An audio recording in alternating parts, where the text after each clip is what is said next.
Europea, donde por voluntad de la gente en algunos casos y en otros, pues porque no es posible hacerlo mejor, hay contratos a tiempo parcial que también le resuelven muchas cosas a muchos ciudadanos, aunque a otros no, y trabajan a tiempo parcial porque no tienen otra alternativa.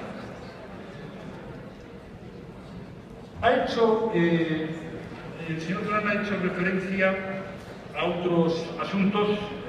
Bien, el sistema de dependencia, mire, yo estoy de acuerdo con lo que dices. ¿Qué quiere que le diga? Estoy de acuerdo.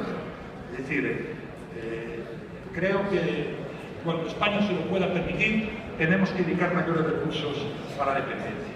Pero voy a darle un dato para que veamos los presupuestos del gobierno. ¿En qué nos gastamos el dinero? Mire, en pensiones, 121.000 millones. Y hemos decidido, oiga, no vamos a reducir el gasto en pensiones. Hablo del año 2013. En desempleo, 27.000 millones. Bueno, y hemos decidido atender el desempleo. En intereses de la deuda, oiga, 38.000 millones. Esto, por fortuna, está bajando y va a bajar más en los próximos años.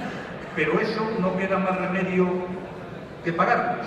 Y el gasto de los ministerios en 2013 fue de 34.000 millones, pero 2 años antes había sido de más de 50.000 millones. Ahí fue donde se hizo esto. En el caso de la dependencia,